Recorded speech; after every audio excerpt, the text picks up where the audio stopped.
This message comes from NPR sponsor Paramount Plus and the new original series, The Madison. Taylor Sheridan's most intimate story yet. The Madison follows a family raised in a world of digital distraction, forced by tragedy to truly see one another and come together. Starring Michelle Pfeiffer and Kurt Russell. The Madison. New series streaming now, only on Paramount Plus.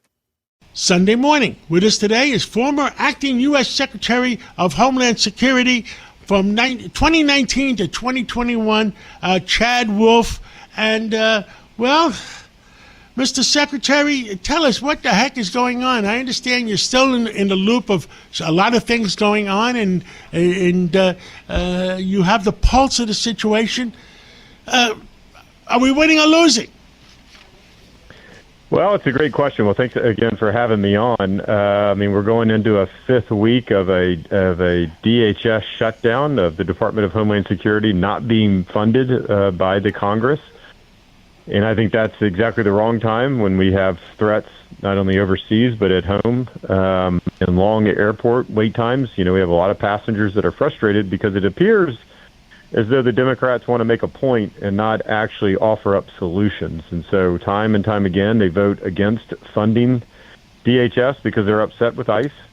And yet I don't think they're getting any of the reforms that they've asked for. And so what it feels to me is more like a public statement in politics than it is actually trying to fix things. And the only one that appears to actually wanting to solve this issue is President Trump, who I think just, right before we started our conversation, has signed an executive order to pay TSA agents, which is not an easy thing to do. But he's trying to solve the issue for the American people, and I think the Democrats want to use it as a political issue. And I think a lot of them are trying to do it by acclamation, so they don't get credit for voting to end the problem. And do you think they want to do it before Passover and Easter happens? Well, I think they do. Obviously, the Senate has left. I think they're on a 2-week recess. The House is probably not far behind, and they know that if they don't do it now, then they're likely not going to do it for at least another 2 weeks and probably longer. They also know that a lot of their constituents travel, and they are seeing some pretty significant wait times. So, again, it's okay to have policy differences with the administration, which clearly they do regarding immigration enforcement. But holding the rest of the department and the traveling public hostage because you don't like immigration enforcement policies, I think it's a bad approach. It's a bad solution to try to achieve. I agree. Now, I guess the reason for wanting to settle it now, in one way or another, is because they don't want people waiting on lines and thinking about that they're causing the problem. Well, I think that's right. I think if you're waiting in line over the next 2 weeks, you're thinking, why is the United States Senate and the House not working on this issue? Instead, they're back home. They're on recess. They're on a Easter and Passover recess, right? So I think the optics there are not good either. And so I think that's obviously what they're dealing with. And the Senate, before they left, they decided to fund all of DHS except for ICE and Customs and Border Protection. The House has rejected that, it appears, and wants to fund the entire department. I don't know that there's enough votes in the Senate for that, but that's something that they're going to have to work out. Well, I think the trick they're trying to use is do it by accolades so nobody gets credits or debits. Give us your pulse of what's going on between with the Ukraine, with Iran right now. So you got many hot spots. Iran, Ukraine, with Russia.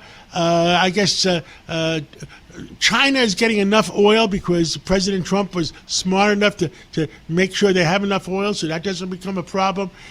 Cuba is going to be a problem sooner or later. Give us the pulse. Yeah, obviously we've got an ongoing conflict with Iran. I think the president, talks about this almost daily, which is, just a great change versus what we had with President Biden, which you never really knew his views on much. President Trump, every day what he's thinking about Iran. And he's been very clear from the start, right? They can't have a nuclear program.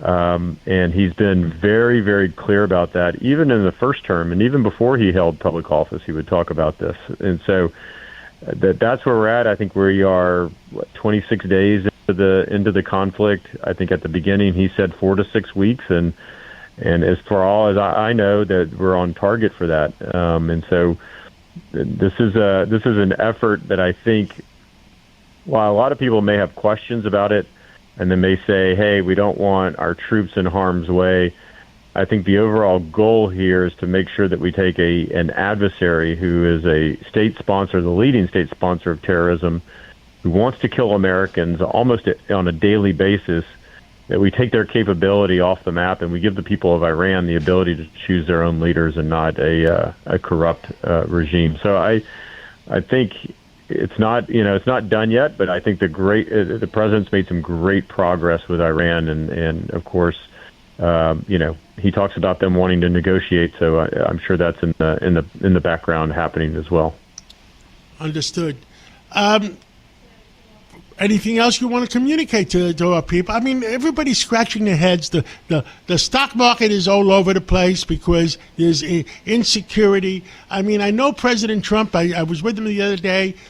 We want two things. We want low energy prices, and we want, things to be calm, and we want interest rates to go down.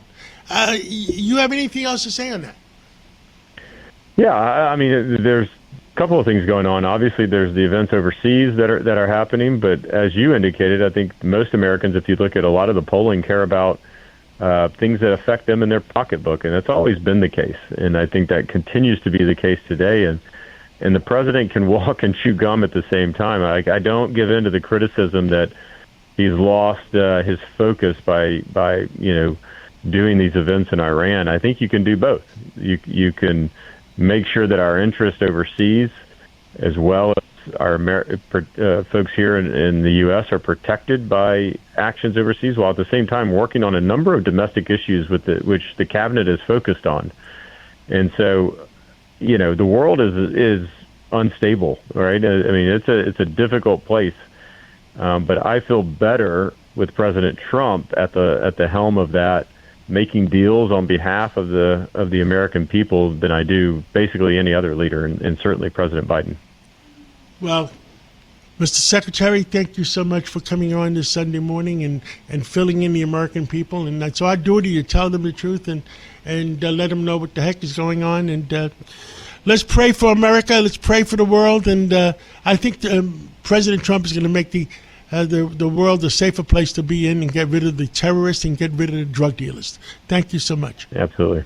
Thank you.